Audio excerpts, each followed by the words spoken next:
Perdón, se ve la presentación. Sí, licenciado, sí se ve. Gracias.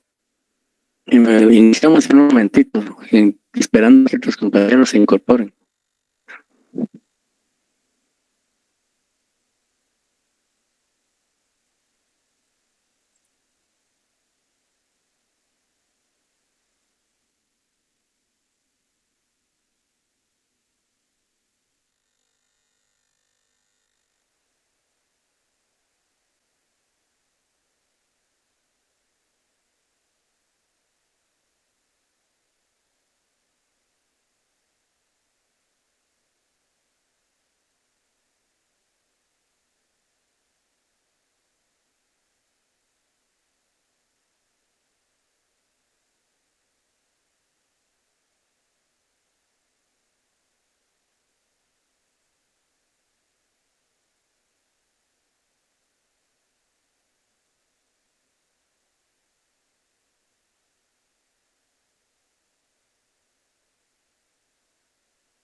Bueno, nuevamente buenas tardes a todos.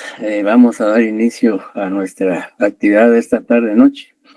Previo a iniciar con el tema que corresponde abordar en esta ocasión, solo informarles que el día lunes, si no hay ninguna alteración de última hora para la realización de los exámenes, pues creo que ustedes tienen examen el día lunes. Así es. Buenas tardes, licenciado, así es. Bueno, entonces yo la entrega del trabajo la voy a recibir el lunes. Lamentablemente, pues por los acontecimientos que ustedes conocen, no se pudo realizar esta semana. Entonces yo voy a estar de las 4 en adelante en el cubículo 205, edificio S7, segundo nivel. Es decir, el edificio central. Por favor, entonces, ese día pues voy a recibir los trabajos. Algunos pues ya los hicieron llegar ayer, algunos fueron a entregar el trabajo. Pero el lunes pues que yo voy a estar en la universidad, independientemente que no tenga clases, yo voy a estar ahí hasta las 7 de la noche, de 4 a 7. Entonces ahí voy a esperarlos para que puedan llegar a entregar el trabajo. Al final de la clase vamos a hablar del segundo examen parcial que está programado para el próximo viernes a las 19 horas. Entonces, al final, antes de concluir la clase, pues vamos a hacer referencia al contenido que va a abarcar el segundo examen parcial. Bien, hemos venido hablando sobre diferentes incidencias que estructuran el proceso penal. Las últimas clases pues, se refirieron a lo que es el interrogatorio dentro del proceso penal. Hoy pues vamos a ver lo que es propiamente ya el desarrollo de la audiencia o las diferentes audiencias de un juicio oral y público. En ese sentido, entonces, vamos a tratar pues de agotarlo, sobre todo, digamos, todo desde el inicio del debate hasta el final, para que pues ustedes tengan una idea de qué incidencias o qué circunstancias son las que se conocen en un juicio oral y público. Sabemos que el debate pues tiene como finalidad discutir la posible participación y responsabilidad penal del acusado o su inocencia. Entonces, y para ello pues es necesario, previo a arribar a una sentencia, sea condenatoria o sea absolutoria, pues es necesario agotar todas las incidencias que se generan en el desarrollo de un debate. En ese sentido, entonces, comenzamos con determinar o establecer cómo es que se desarrolla un juicio.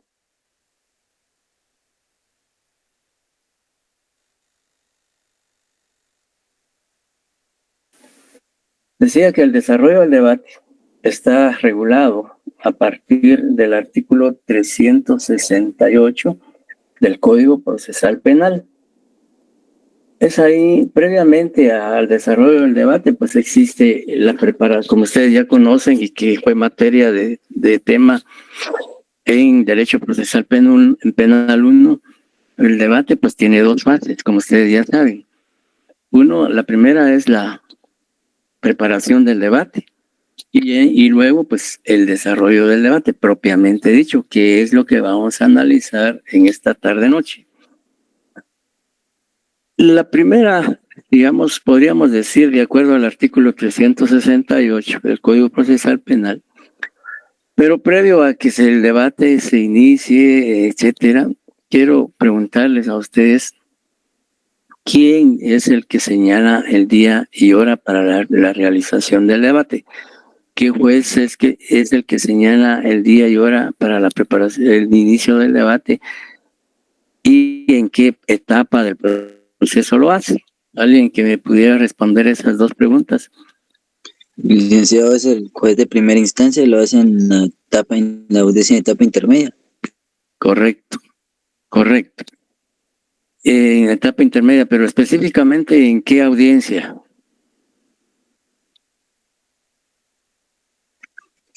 En la audiencia de procedimiento de prueba. en el ofrecimiento de pruebas, correcto. Recuerdan ustedes que en la audiencia oral y pública de ofrecimiento de prueba, el juez, aparte de admitir y rechazar la prueba de los sujetos que los sujetos procesales ofrecen en esa audiencia, agotada la discusión, el juez, de acuerdo al artículo 343, previa, dice la ley, coordinación con el tribunal de sentencia que va a conocer el debate, coordinan el día y hora en que va a iniciar ese juicio oral y público.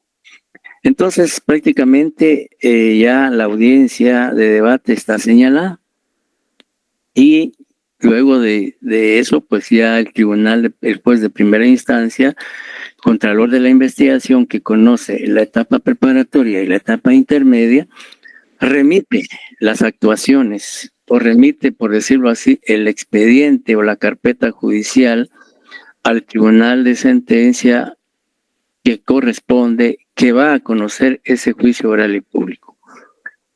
Recordemos que actualmente existen jueces de sentencia unipersonales, es decir, integrados por un solo juez. Y también existen los tribunales de sentencia colegiados, que están integrados por 3 jueces, un juez presidente y 2 jueces vocales. Y pues dependiendo de quién de ellos va a conocer el debate, pues es el que el día y hora señalados declara previamente. Ahí las partes ya están debidamente notificados, debidamente enterados, el día y hora de inicio del debate. Y el día en que se va a desarrollar el mismo, pues las partes tienen que comparecer o hacerse presentes al tribunal de sentencia que va a conocer. Una vez establecido eso, entonces el juez o tribunal de sentencia que va a desarrollar el debate, al tenor de lo que establece el artículo 368, se constituye en la sede del tribunal o en la sede del juzgado de sentencia. Y la primera intervención del juzgador de sentenciador, pues es prácticamente verificar, establecer que todos los sujetos a quienes se les dio participación en el proceso penal deben estar presentes en la sala de juicios para que el debate pues se declare abierto. Y una vez que el juez establece que está presente el acusado, su abogado defensor, la víctima o agraviado, el Ministerio Público, los peritos, los testigos o técnicos y todas las personas a quienes se les ha dado intervención en el debate, pues tienen que estar presentes. Y luego de eso, pues ya el juez, al verificar la presencia de las partes o de las personas que van a intervenir o participar en el debate, el juez declara abierto el debate. Es decir, le informa a todos los presentes que declara abierto el debate. Una vez abierto el debate, habiendo el juez del tribunal de sentencia procedido de esa manera, pues ya vienen entonces las advertencias al acusado. Y estas consisten en indicarle en palabras o en términos sencillos, comprensibles, prácticos al acusado, la importancia y el significado de la audiencia del debate, ¿ya? ¿Por qué es que él está presente en ese tribunal? No obstante que él ya lo sabe, pues porque ha pasado ya las diferentes fases del proceso y él pues sabe que al momento en que el juez contralor de la investigación decidió admitir la acusación y declaró la apertura del juicio, él sabe que va a juicio, que va a debate. Entonces él ya tiene pues conocimiento de que su presencia en el tribunal de sentencia es que va a ser sometido a un juicio oral y público. Sin embargo, la ley, no obstante ello, la ley le impone al tribunal de sentencia o al juez de sentencia que debe indicarle, debe informarle al acusado la importancia del juicio, ¿Y qué significa esas audiencias o esa audiencia? Pues sencillamente el juez le dirá que está él ahí presente porque está siendo acusado por el Ministerio Público por el delito de asesinato, y que en este debate pues se va a discutir si él participó o no en el delito, que él pues va a ser sometido a un interrogatorio si declara por parte del Ministerio Público, que ahí se van a presentar las pruebas, etcétera, etcétera. Entonces ahí él está indicando lo importante que es para él, para resolver su situación jurídica, el debate y todo lo que va a acontecer en esa audiencia o en las distintas audiencias que se realicen. Recuerden ustedes que un debate muchas veces no puede concluir el mismo día, salvo que sea un caso no tan grave y que no exista mucha prueba, y que pues la prueba se pueda diligenciar durante una audiencia y pueda concluir en un día un debate. Pero es muy raro que eso pase. Primero porque muchas veces los tribunales de sentencia, dada la carga de trabajo que tienen, pues inician un debate y puede que lo suspendan ese día para continuarlo al día siguiente porque tienen continuar con otro que ya habían iniciado antes, o sencillamente porque, digamos, están saturados de trabajo y no pueden señalar, digamos, continuar con ese debate al día siguiente, aunque sí puede ocurrir que continúe el día siguiente y al día siguiente sí lo concluyan, o que se lleven 2 o 3 audiencias para concluirlo. Entonces, eso pues hay que advertírselo al acusado. Y luego de eso, pues ya entonces, habiendo el juez, por supuesto, le tiene que preguntar al acusado si comprendió, si entendió lo que él explicó, a lo cual el acusado tendrá que indicar si entendió o no estudió, o no entendió o no comprendió, o que necesita que el juez le reitere lo que ya le expresó de otra manera. Si no existiera esa situación, entonces el paso siguiente es que el juez le concede la palabra primero a la parte acusadora, dice la ley. O sea, primero quien toma la palabra en la apertura del debate después del juez, y después de que se manifieste el acusado si entendió o no, ya toma la palabra el Ministerio Público a través del fiscal, agente fiscal auxiliar, o agente de distrito, fiscal distrital de sección, etcétera. Y básicamente el Ministerio Público, el juez le otorga la palabra al Ministerio Público para que presente su alegato o sus alegatos. La ley dice sus alegatos porque luego se le da la palabra a la defensa. Entonces, al tomar la palabra del Ministerio Público, pues se le da la palabra para que prácticamente haga sus argumentaciones, su exposición en relación a la acusación. O sea, el alegato de apertura básicamente se va a referir a la acusación. En la práctica, muchas veces lo que hacen es hacer una argumentación breve,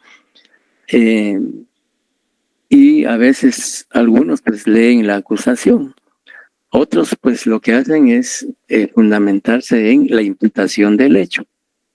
Es decir, el Ministerio Público, el agente fiscal, pues al tomar la palabra puede hacer referencia al hecho imputado y manifestándose al acusado y a las partes que están presentes. Y es importante pues que vuelva a reiterar, porque ahí ya prácticamente en la primera declaración se le hizo la imputación, en la acusación y ahora una vez más en el juicio oral y público o debate. Y es importante que el Ministerio Público le haga una vez más la intimación del hecho para que él, pues, no obstante que ya conoce qué hechos delictivos son los que se le están atribuyendo, en ese juicio oral y público él conozca nuevamente y sobre ese hecho va a girar su derecho de defensa y tan material o técnica. Entonces el Ministerio Público lo que tiene que hacer es, aparte de la intimación del hecho, expresar que con los medios de prueba que va a presentar en el debate va a demostrar la participación, responsabilidad penal del acusado y que también la existencia del delito, etcétera, etcétera. Esta es prácticamente el alegato de apertura. Concluida la intervención del Ministerio Público, pues se le concede la palabra al abogado defensor para que también formule su alegato de apertura. Y su alegato de apertura pues se va a centralizar en cuanto a cuestionar el hecho imputado por parte del Ministerio Público a su patrocinado, y también él puede argumentar de que en el debate él va a demostrar que el Ministerio Público no tiene razón al argumentar que su defendido es el autor responsable del delito y que él va a probar si es que presentó prueba, ahora con la prueba que presentó y que va a diligenciar en el debate la inocencia de su defendido. Por un lado, o por otro lado puede ocurrir que él no alegue inocencia, sino sencillamente una causa de justificación, una causa de inimputabilidad, debido a la existencia de atenuantes, etcétera, y que él pues va a probar al final del debate esas circunstancias. Y si hay querellante adhesivo, y si el querellante, digamos, cuenta con abogado, asesor y procurador en esa audiencia, pues quien tomará la palabra será su abogado o ambos. O sencillamente, si el querellante existe pero no lleva abogado, pues él será quien haga también sus argumentaciones. Luego, lo que continúa es lo que establece el artículo 368, que habla de los incidentes. Y el artículo 369 señala que todas las cuestiones incidentales que se pudieran suscitar serán tratadas en un solo acto, a menos que el tribunal resuelva hacerlo sucesivamente o diferir alguna según convenga al orden del debate. Dice, en la discusión de las cuestiones incidenciales se le concederá la palabra única vez por el tiempo que establezca el presidente, al Ministerio Público, al defensor y a los abogados de las demás partes. ¿Pero qué son los incidentes? Digamos, el Código Procesal Penal habla en general de incidentes, es decir, no nomina, no expresa taxativamente qué incidentes se pueden plantear en el desarrollo del debate, sino que deja abierta de manera amplia la posibilidad para que los sujetos procesales puedan plantear el incidente que se les ocurra. Por eso es que no tienen nominación ni, digamos, como sucede en otras situaciones, que dice solo se pueden plantear tales y tales cuestionamientos. En este caso, pues la ley es amplia y dice cualquier incidente que se le ocurra al Ministerio Público, al abogado defensor o al abogado de las demás partes plantearlo, pues lo pueden plantear en ese momento.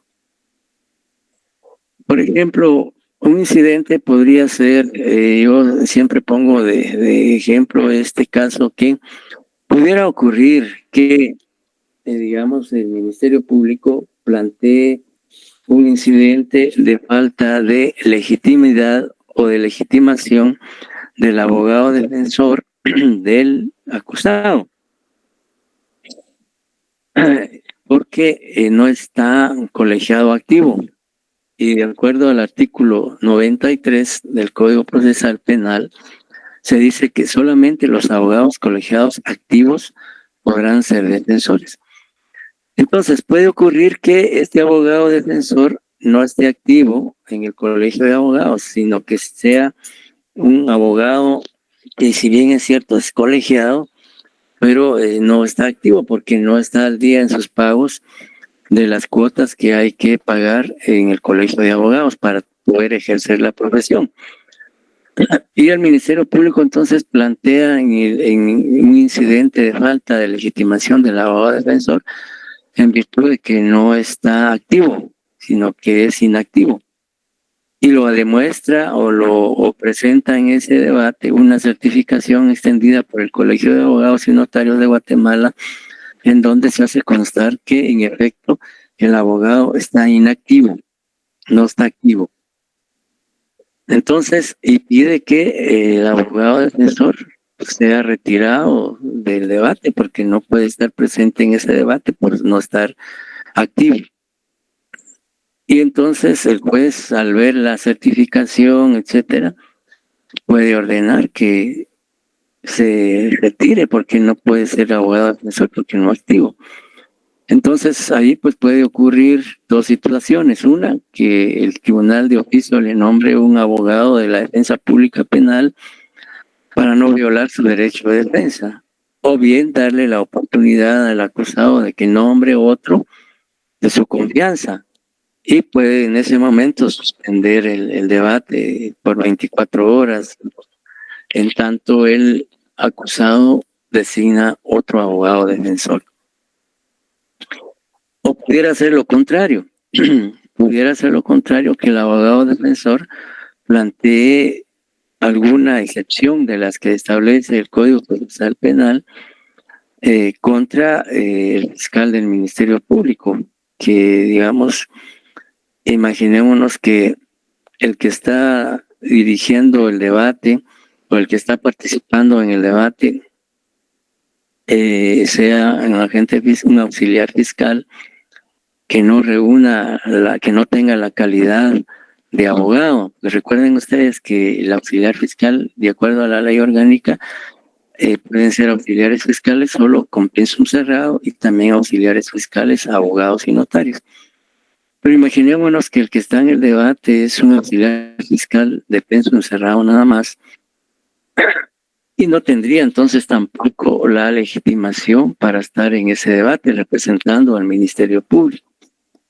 Y lo demuestra también el abogado defensor con una certificación extendida por el Ministerio Público, donde se hace constar que sí tiene la calidad de auxiliar fiscal, pero que no es abogado. Entonces, esos son incidentes. O también puede darse que en ese momento cualquiera de las partes pueda plantear alguna acción de inconstitucionalidad contra algún artículo o alguna cuestión, y que eso en un momento dado pues pueda también afectar el desarrollo del debate. Entonces, en este tipo de incidentes, la ley dice que se deben, el juez, al plantearse un incidente, el tribunal de sentencia o el juez debe resolverlos inmediatamente. Pero también la ley le da la facultad al juez de sentencia o al tribunal de sentencia que, si es un incidente complejo y que requiere más tiempo de análisis, de estudio para poder resolverlo, pues pueden diferir su resolución hasta que dicten la sentencia. La regla general es que estos incidentes se resuelven inmediatamente, pero la ley permite que, si es muy complicado el incidente y que eso al tribunal considera que no lo puede resolver en el acto o en el momento, pues entonces difieren su resolución hasta el momento de dictar sentencia. Cualquiera de los sujetos procesales que plantee un incidente, si es, por ejemplo, si lo plantea el Ministerio Público y el juez no lo acepta, declara sin lugar el incidente, pues el Ministerio Público puede impugnar esa decisión. Pregunto, ¿qué recurso interpondría el fiscal contra la decisión del juez que denegó el incidente. ¿Será que puede ser una apelación, No, licenciado? No. no.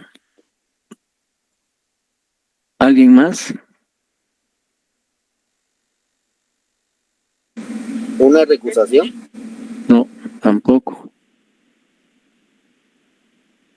Lo vimos el viernes, la clase anterior, cuando dijimos que si no se declaraba con lugar una objeción, se podía impugnar, y hablamos de ese artículo y de ese recurso. Alin Maomi, ¿qué piensa? Un recurso de reposición, Lic. Correcto, un recurso de reposición. ¿Y cuál será el fundamento? ¿Qué artículo? 402 del Código Procesal Penal. No. Hay dos. Vea el 403. El 403, pero es durante el debate, entonces. Sí, y no estamos en el debate. ¿Estamos en el debate o no? Alin.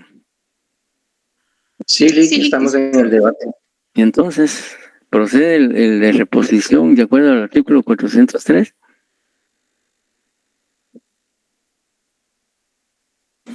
Sí. ¿Qué dice el 403?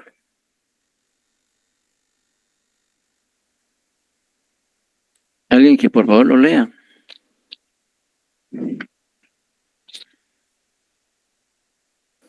Dice artículo. ¿Lo leo? Por favor. Bueno, empezó el compañero, no sé si lo va a leer el compañero. Adelante. Gracias. Artículo 403. Reposición durante el juicio. Las resoluciones emitidas durante el trámite de juicio podrán ser recurridas por las partes tan solo mediante su reposición. En el debate, el recurso se interpondrá oralmente y se tramitará y resolverá inmediatamente, sin suspenderlo en lo posible. Sí, siga.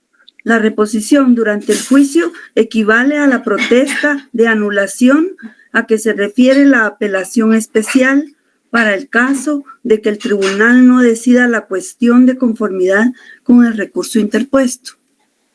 Gracias. Bien, entonces, de acuerdo al artículo 403, el recurso idóneo o el pertinente es el recurso de reposición, que se plantea de forma verbal en ese momento. Y el juez tendrá que resolver también en ese momento. ¿Ya? Y la ley dice que el planteamiento de ese recurso equivale a una protesta para que eso pueda alegarse posteriormente al plantearse un recurso de apelación especial contra la sentencia que dicte el tribunal, que puede ser sentencia condenatoria o absolutoria, eso dependerá de la prueba. Entonces, una cuestión incidental sí puede ser impugnada a través del recurso de reposición. Agotada esta fase o esta fase o esta etapa, ya entonces corresponde recibir la declaración del acusado, siempre haciéndole la advertencia de que él tiene la facultad de abstenerse de declarar. Que no está obligado a hacerlo, pues es una garantía constitucional que él puede invocar. Y el artículo 370 se refiere a esa situación. Dice, después de la apertura del debate o de resuelta las cuestiones incidentales, el presidente le explicará con palabras claras y sencillas el hecho que se le atribuye y le advertirá que puede abstenerse de declarar y que el debate continuará aunque no declare. Permitirá en principio que manifieste libremente cuanto tenga por conveniente sobre la acusación. Podrán interrogarlo el Ministerio Público, el querellante, el defensor y las partes civiles en ese orden. Luego podrán hacerlo los miembros del tribunal si lo consideran conveniente. Bien, entonces, luego de resuelto el incidente, pues ya el juez, con palabras, como decía al inicio, sencillas, comprensibles, le hace saber al acusado sobre lo que es el hecho que el Ministerio Público le está atribuyendo. Para que él, pues no obstante, como les decía, él ya conoce, ya sabe, en las fases anteriores, pues ya tuvo conocimiento de los hechos, salvo que haya modificado por la ampliación de otro delito, otro más, etcétera. Y pues si él declara, pues es sometido a interrogatorio por parte del Ministerio Público, del abogado defensor, querellante y las demás partes. Si no declara, pues sencillamente no habría interrogatorio. El segundo párrafo del artículo 370 dice que si el acusado se abstuviere de declarar total o parcialmente o incurriere en contradicciones respecto de declaraciones anteriores que se le pondrán de manifiesto, el presidente ordenará de oficio o a petición de parte la lectura de las mismas declaraciones, siempre que se hubiere observado en ellas las reglas pertinentes. Esto se da si en caso el acusado se abstiene de declarar, ¿ya? Total o parcialmente. O bien, digamos, declaró en la fase preparatoria al momento de prestar su primera declaración y que en esa primera declaración pues se adviertan contradicciones en los hechos que él expuso. Cuando eso ocurre, entonces lo que hace el presidente del tribunal es leer esas anteriores declaraciones para hacerle ver a él las contradicciones en las que incurrió en ellas. ¿Ya?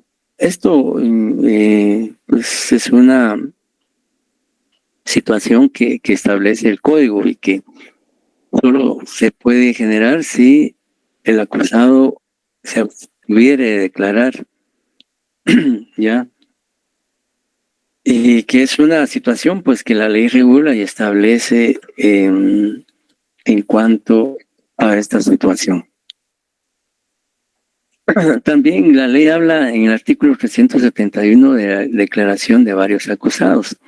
Es decir, si hay varios acusados en la acusación y que van a estar o van a declarar en la audiencia de debate, pues se deben tomar las declaraciones una en pos de otra. Pero los demás coacusados no tienen que escuchar la declaración de los demás, pues para no contaminar, digamos, en la declaración y que ellos pónganle, si eso ocurre, si declara, pues, pero si nadie va a declarar, no habría ningún problema. Esto solo se da si declara, si va a declarar uno de los o todos. Entonces, lo que hace el presidente del tribunal es cuando, por ejemplo, hay 3 acusados, llama al primero y aleja a los otros o los ubica en una sala distinta a efecto de que no escuchen o no estén presentes en la sala de audiencias escuchando la declaración del acusado. Esto, como les decía, para evitar la contaminación del desarrollo del debate y que también la objetividad, la imparcialidad. Y luego algo importante que puede ocurrir en el debate es lo que establece el artículo 373, que le da la facultad al Ministerio Público que todavía en esa fase del proceso el Ministerio Público pueda ampliar la acusación. Pero el artículo 373 exige condiciones o exige requisitos para que proceda esa ampliación de acusación. Y don Carlos Giovanni Mejía nos puede apoyar con la lectura del artículo 373, por favor. Con gusto, licenciado.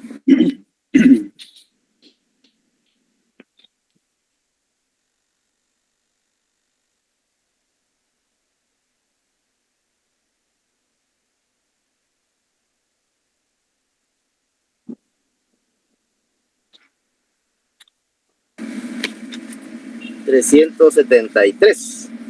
Por favor.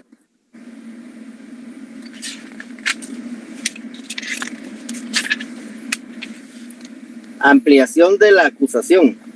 Durante el debate, el Ministerio Público podrá ampliar la acusación por inclusión de un nuevo hecho o una nueva circunstancia que no hubiera sido mencionada en la acusación o en el auto de apertura del juicio y que modificare la calificación legal o la pena del mismo hecho objeto del debate o integrar a la continuación delictiva. ¿Continúo? Por favor. Sí, por favor. En tal caso, con relación a los hechos o circunstancias atribuidos en la ampliación, el presidente procederá a recibir nueva declaración al acusado e informará a las partes que tienen derecho para ofrecer nuevas pruebas o preparar su intervención.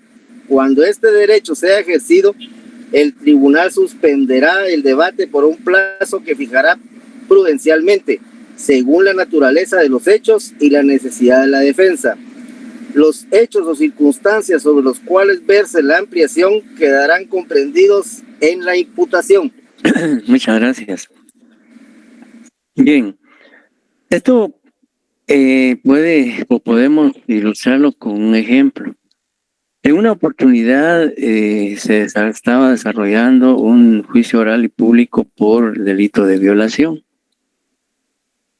Y cuando la víctima declaró, y que por cierto ese debate pues fue a puerta cerrada, porque así lo permite la ley en esos casos, para evitar que la sociedad o la ciudadanía conozca, digamos, detalles de esa violación y que puedan estigmatizar a la víctima, etcétera, etcétera. Se desarrolló el juicio oral y público por violación. Y cuando la víctima declaró en el debate, con asistencia de psicólogos, expuso nuevos hechos que no se conocían durante la etapa preparatoria ni la etapa intermedia, porque ella no lo manifestó, porque en aquella oportunidad pues ella declaró y por muchas circunstancias ella no manifestó por vergüenza, por dada la afectación emocional que ella estaba viviendo, pues no declaró todo lo que había ocurrido. Esta víctima había sido abusada sexualmente por dos miembros de pandillas. Eso fue lo que declaró ella en la etapa de investigación.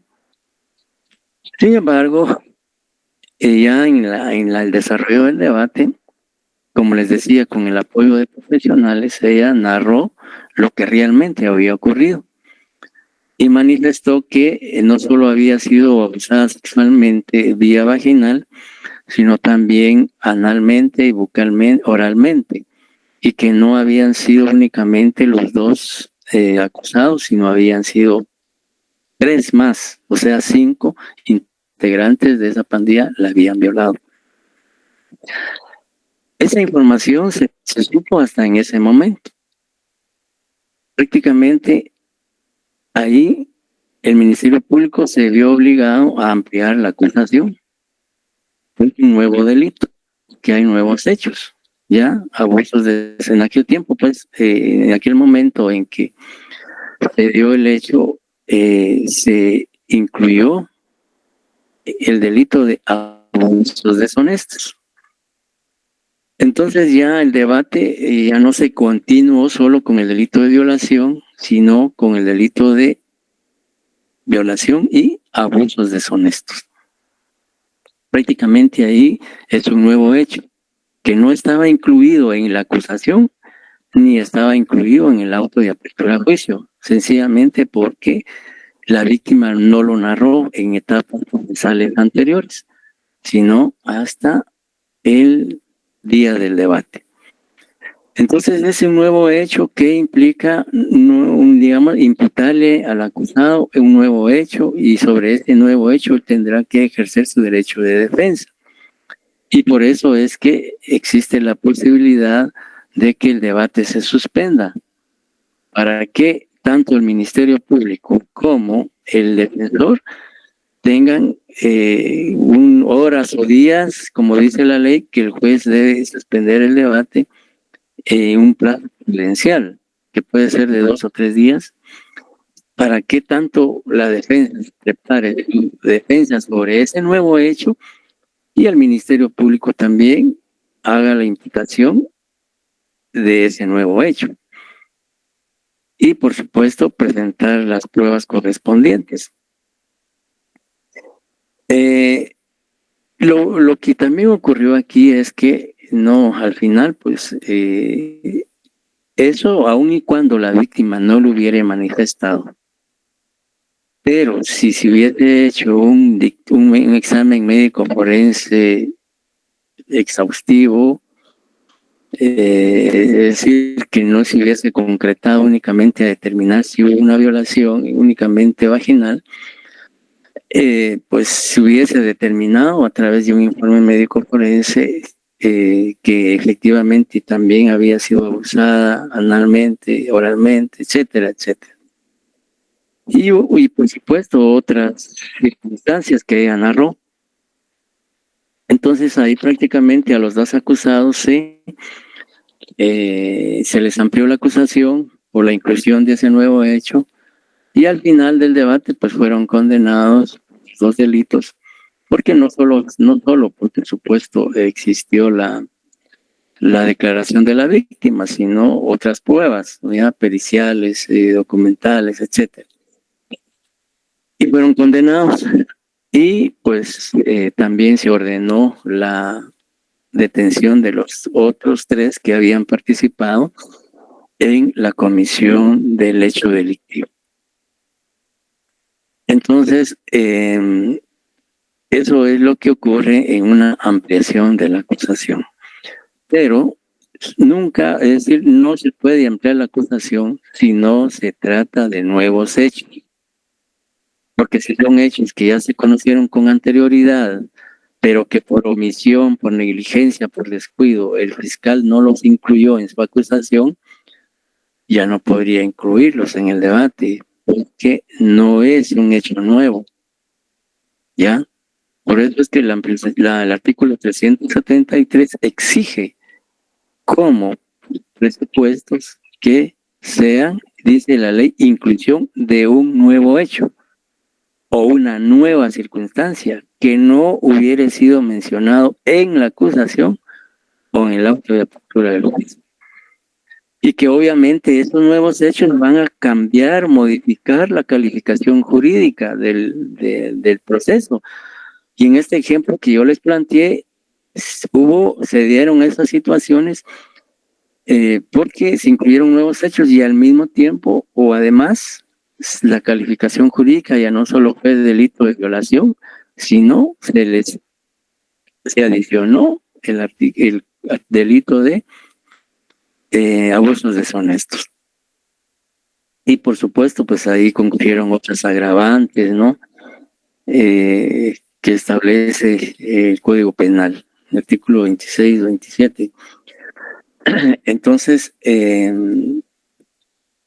eso puede ocurrir en la acusación, que en el debate se puede ampliar, pero como les decía, eso ya va a depender de esas circunstancias. ¿Alguna pregunta, duda hasta el momento?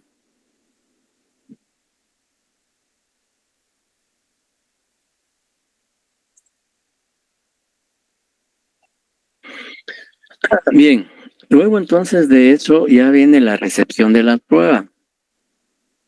La recepción de la prueba, ahí sí que de acuerdo a lo que dice la ley, se inicia con la declaración de peritos.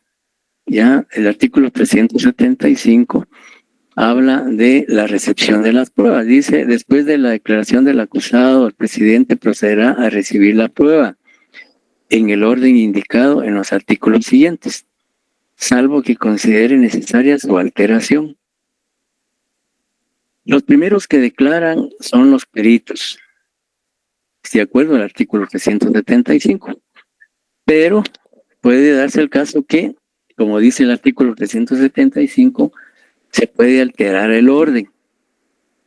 Pero eso ya lo decide el tribunal de sentencia, o por ejemplo, que primero reciba la declaración de testigos y después a los peritos. Pero tiene que haber motivos o razones por las cuales se da esa alteración. Y el juez el tribunal de sentencia lo tiene que indicar, lo tiene que señalar por qué se va a alterar el orden. ¿Ya? Pudiera ser que los peritos no, por alguna razón, se excusaron de no llegar ese día y entonces procede a recibir a los testigos, o bien que los testigos por alguna urgencia tengan que salir del país y que es necesario que se reciba a ellos primero su declaración y después a los peritos.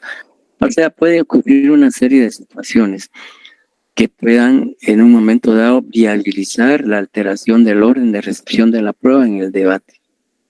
Pero el juez presidente o el juez unipersonal de sentencia lo tiene que indicar al inicio, decirle, señores, por X y motivos he decidido, o el tribunal decide alterar el orden de recepción de pruebas. En ese sentido, pues se va a recibir primero la declaración de los testigos y después la de los peritos. O si no hay alteración, pues sencillamente se desarrolla conforme la ley lo establece. Cuando los peritos son citados al debate, lo que ocurre, de acuerdo al artículo 376, es que primero se da lectura a las conclusiones de los peritajes que emitieron los peritos. Ya se da lectura a las conclusiones, luego, pues, como están presentes los peritos, entonces, después de la lectura de las conclusiones de su peritaje, ya vienen las preguntas o el interrogatorio por parte del Ministerio Público. La ley dice en el artículo 376, el presidente hará leer las conclusiones de los dictámenes presentados por los peritos.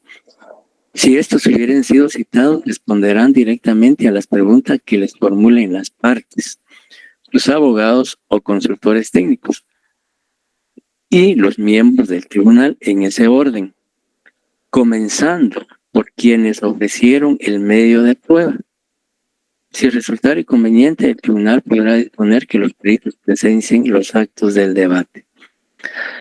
Cuando la ley dice que debe preguntar primero el que ofreció la prueba, pues en el caso del Ministerio Público, si el Ministerio Público ofreció como prueba peritos, como por ejemplo un médico forense, un perito en balística, etcétera, entonces luego de que se leen las conclusiones de los peritajes, entonces como el Ministerio Público propuso a estos peritos, pues primero pregunta al Ministerio Público, o primero interroga al Ministerio Público y después las demás partes.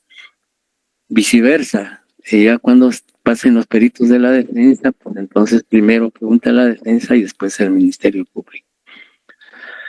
Posteriormente de que los peritos declaren, ratifiquen su dictamen, que los peritos en el debate se les pide que ratifiquen, amplíen o modifiquen sus dictámenes, y que además se le pone a la vista el dictamen para que ellos indiquen si ese fue el dictamen que emitieron y si la firma que calza ese documento pertenece a ellos.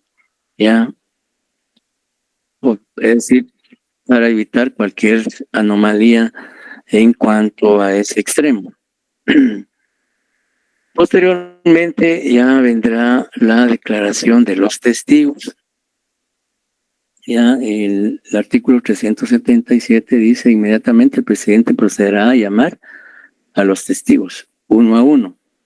Comenzará con los que hubiera ofrecido el Ministerio Público, continuará con los propuestos por los demás actores y concluirá con los del acusado y los del tercero civilmente demandado.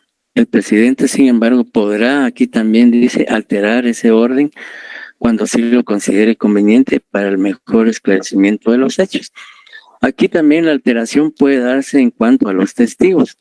Puede ser que la ley dice que primero los del Ministerio Público, luego los testigos de las demás partes.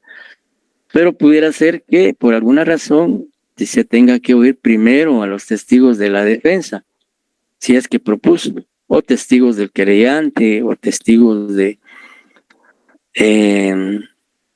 como dice la ley, de otros sujetos procesales. Pero también aquí, entonces, el tribunal tiene que a las partes o sujetos procesales por qué va a alterar el orden.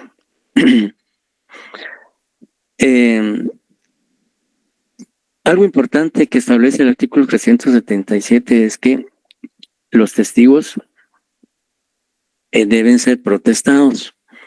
Dice la segunda parte: antes de declarar, los testigos no podrán comunicarse entre sí, ni con otras personas, ni ver, oír o ser informados de lo que ocurra en el debate. Después de hacerlo, el presidente dispondrá si continuarán en la antesala. Después de que declare un testigo, si él quiere quedarse a escuchar el debate y ver las incidencias, se puede quedar, si no, pues se retira. Ya, aquí, porque así lo dice el último párrafo: si fuera imprescindible, el presidente podrá autorizar a los testigos a presenciar actos del debate.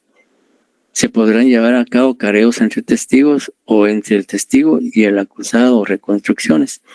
Esto de los careos se da cuando existe contradicción entre las declaraciones de los testigos o entre la declaración del testigo y del acusado. Entonces los carean, es decir, que en el debate puede darse el careo en donde frente a frente el acusado y el testigo pues se les hace ver las contradicciones que existen entre ambos para que las mismas puedan ser aclaradas. También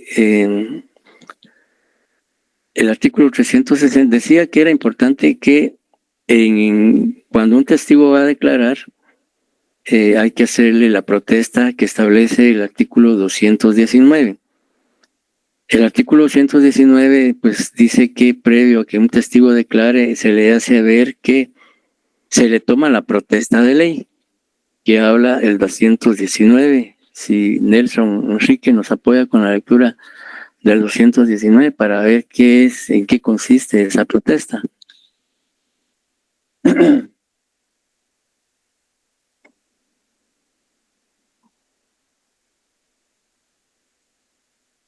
O alguien que por favor tenga la mano ahí en el artículo 219.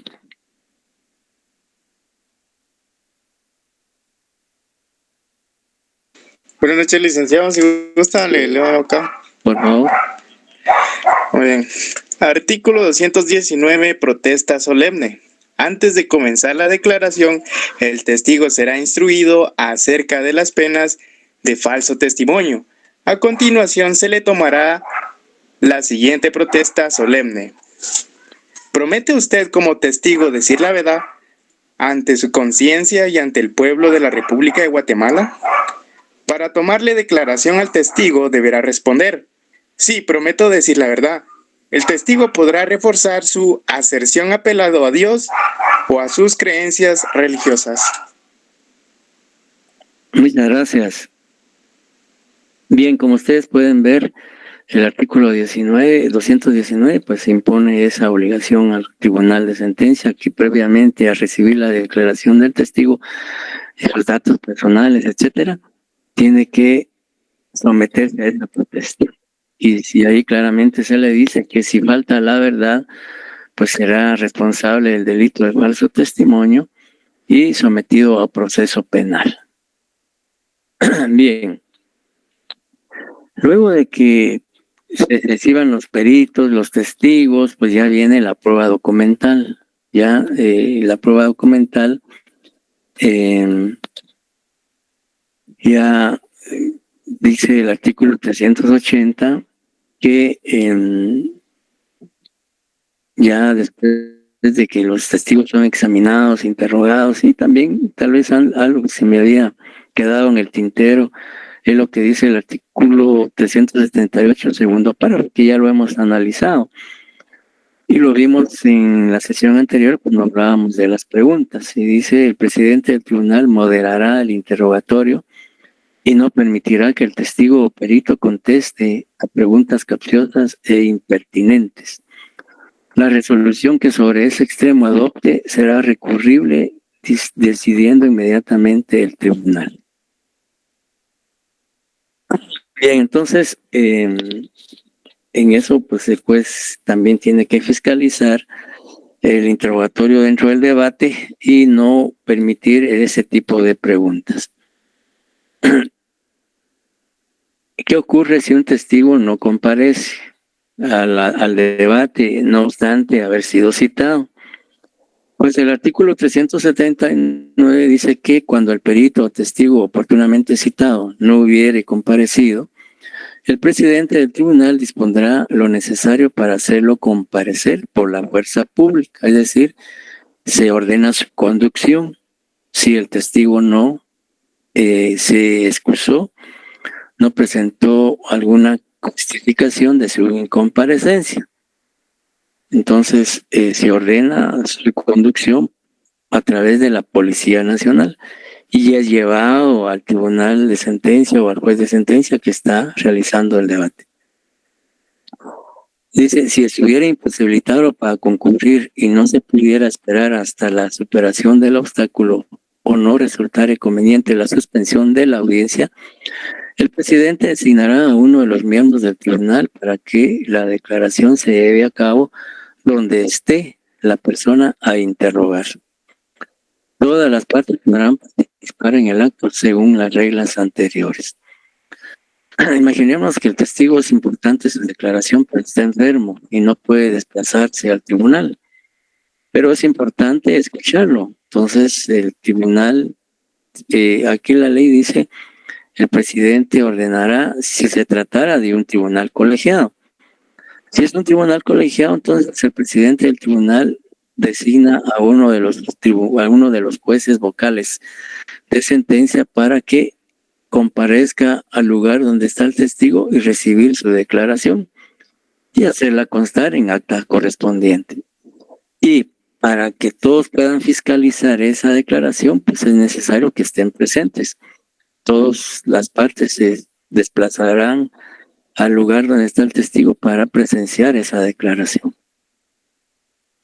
Dice, se levantará la acta lo más detallada posible, que será firmada por quienes participen en el acto, si así lo desean, o sencillamente no, ¿verdad?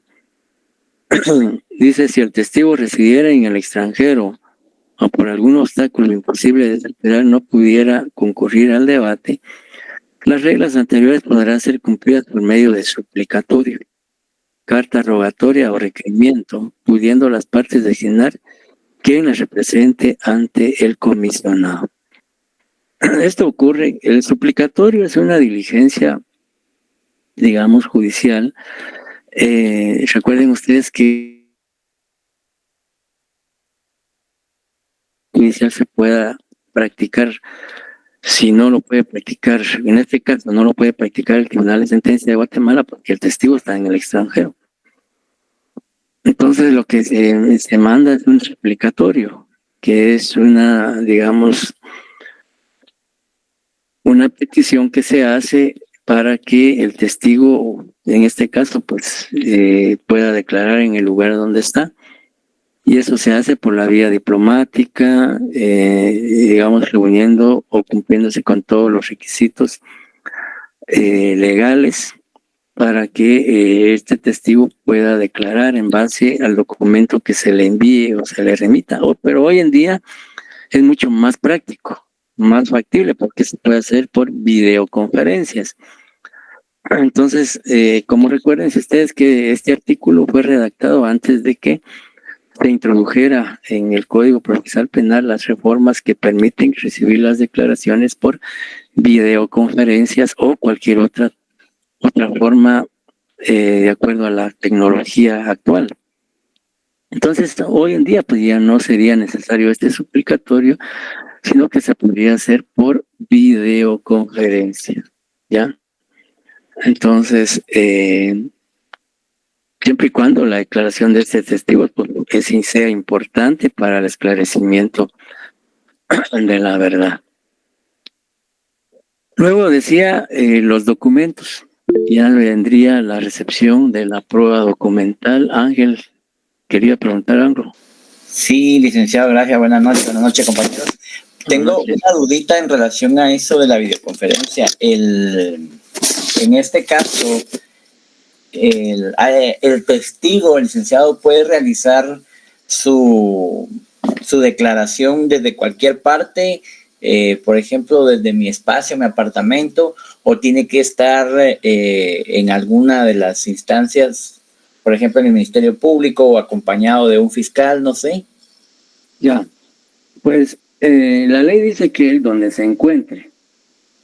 Puede ser que digamos, pudiera ser que para garantizar la eficacia, la certeza jurídica de esa declaración, puede ser que se solicite cooperación, tanto como si es un debate, entonces ya no puede ser ante el Ministerio Público, sino tendría que ser ante un tribunal de sentencia del país donde se encuentre la persona, es decir, podría ser, para que se fiscalice que esa declaración está siendo vertida o expuesta o manifestada sin ninguna coacción, sin ninguna amenaza, etcétera, etcétera.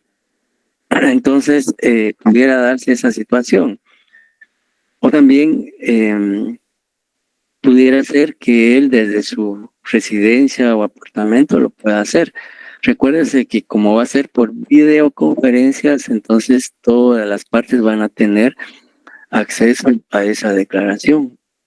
Es decir, como se va a transmitir, entonces todo el mundo va a tener la oportunidad de presenciar que esa declaración está siendo libre, espontánea, etcétera, etcétera. ¿Ya? Entonces... Gracias, Lick. En el artículo 218 bis, 218 ter, está prácticamente ahí, pues se dice o se plasma en qué forma se puede proceder cuando se trata de la declaración videoconferencias o de cualquier otro medio audiovisual.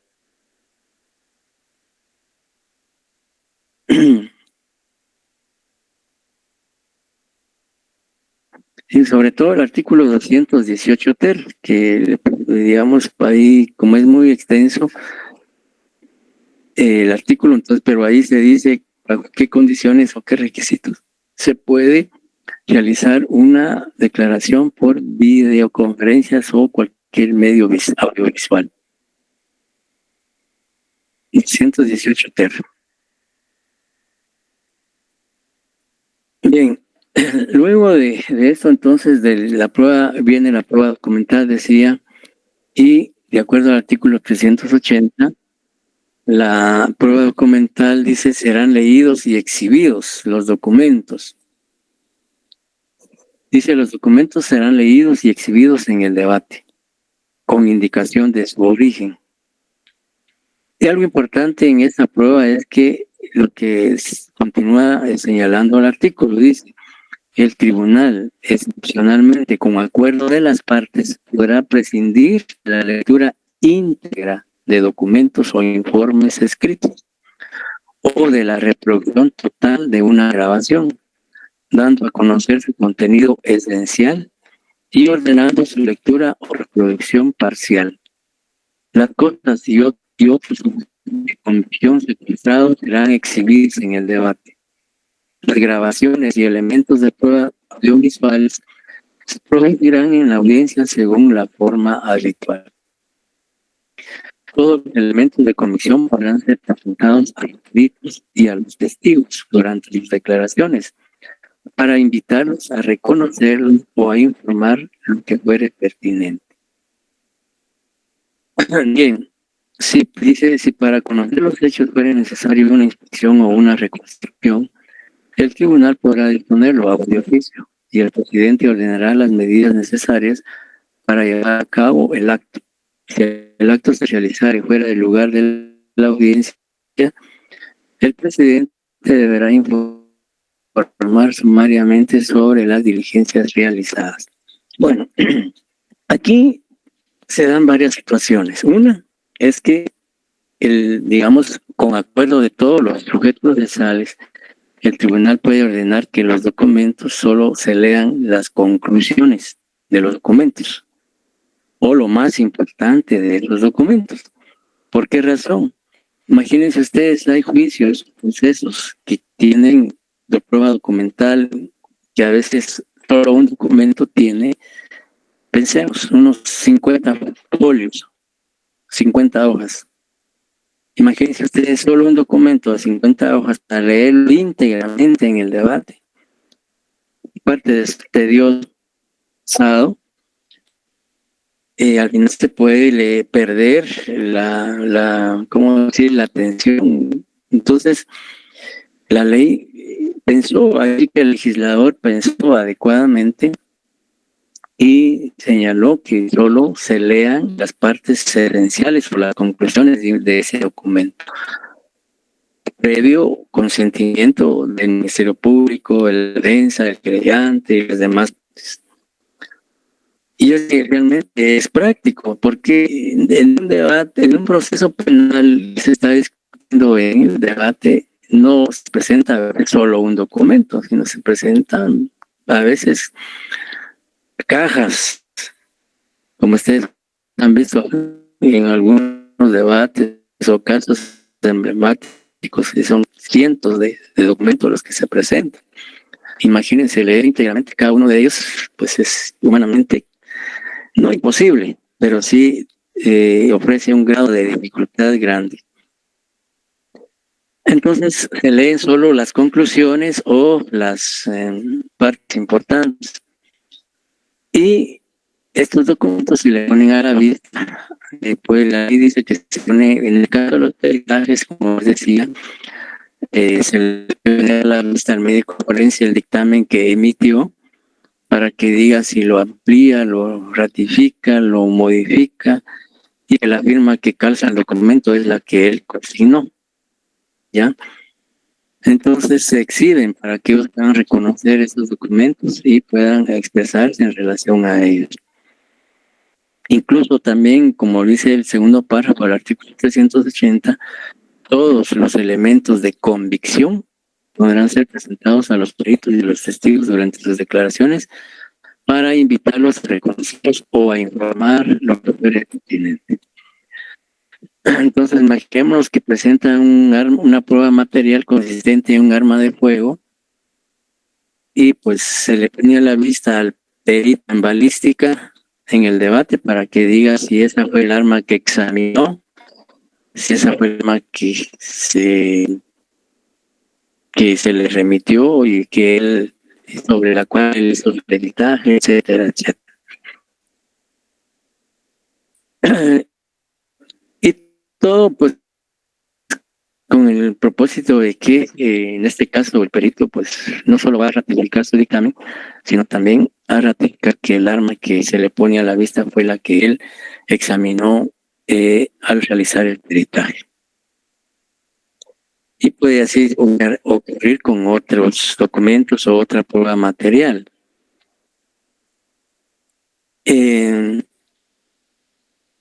¿Alguna duda, pregunta hasta el momento?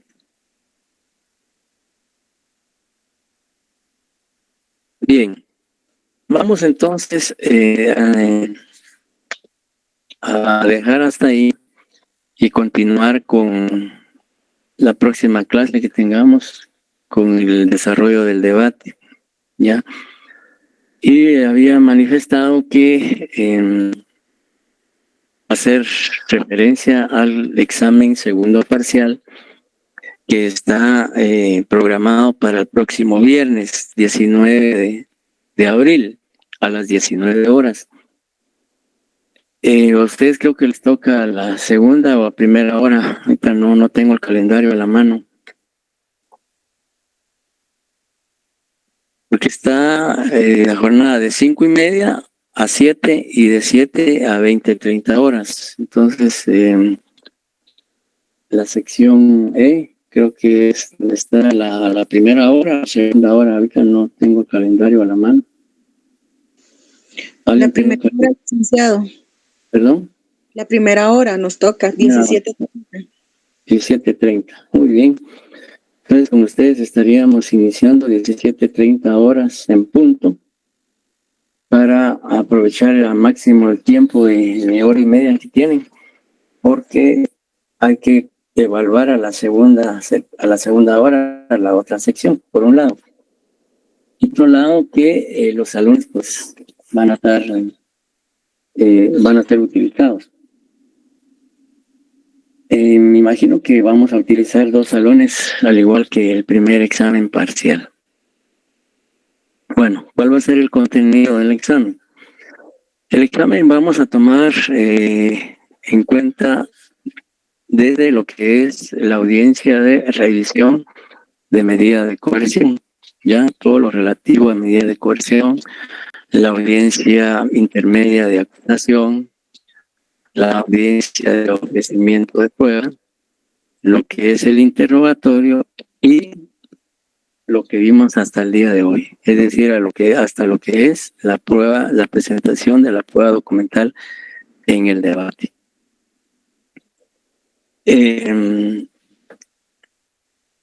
La metodología o forma de evaluación, pues vamos a considerar si tenemos una parte práctica de redacción de documentos, como el primer parcial partes únicamente de los documentos. 1 o 2 sería la otra opción, que vamos todavía a decidirlo, pero se los planteamos porque puede darse cualquiera de las dos situaciones, que les planteemos casos sí, que sean varias, como son 2, solo prácticamente va a tener un valor de 20 puntos el examen, va a ser prácticamente corto. Por plantearles 2 casos, sí, preguntas para que respondan las preguntas que se les va a formular en cuanto a esos casos. Ya entonces esas 2 posibilidades son las que tenemos para el segundo examen parcial. Por favor, puntuales y pues sus leyes, sus códigos, etcétera.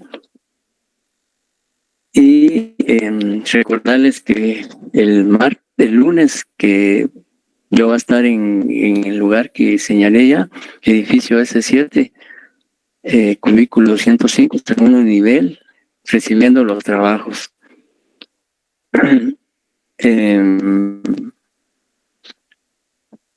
¿Alguien quería preguntar algo? Licenciado, disculpe la molestia, ¿podría repetir nuevamente los puntos que vienen para el examen, por favor? La audiencia de medidas de coerción. Decía que vamos a evaluar el contenido de lo que es la revisión de medidas de coerción personal, es decir, todo lo que vimos en esa audiencia oral y pública. Vamos a evaluar lo que vimos en la audiencia intermedia, es decir, la audiencia intermedia donde se discutió la acusación, la audiencia de ofrecimiento de prueba, lo que es el interrogatorio y lo que vimos hasta el día de hoy, es decir, lo que es la apertura del debate, los incidentes, la declaración de acusado, peritos, testigos y prueba documental. Hasta ahí. Y pues les decía que podría ser cualquiera de las dos modalidades. Redactar parte de documentos que ustedes ya tienen, en el caso de acusación y ofrecimiento de prueba. Y la otra opción sería plantearles 2 casos y de esos 2 casos pues, formularles unas 10 preguntas, digamos, en cada caso, para que haga un total de 20 puntos, cada pregunta a valor de 1 punto. O bien, si es redacción de documentos, pues 2 casitos de 10 puntos cada uno. Esa es la forma de evaluar el segundo parcial. Y entonces, como el lunes no tenemos clases porque ustedes tienen examen, pero sí voy a recibir los trabajos, yo voy a estar desde las 4 o antes en el cubículo que mencioné para recibir los trabajos. Y nos estaríamos saludando entonces personalmente hasta el día viernes de la próxima semana, el día del examen. Si no, perdón. Muchas gracias, Nico, gracias. A servirle. Entonces, desearles éxitos en su examen, no solo el curso mío, sino en todo. Y como dicen comúnmente, echarle ganas, va a tratar de hacer un buen examen. Y hay que esforzarse un poquito más para poder tener una buena nota. Así es que buen descanso, feliz fin de semana y feliz noche. Gracias, licenciado. Gracias, Alex. Feliz noche, buen descanso. Buenas noches.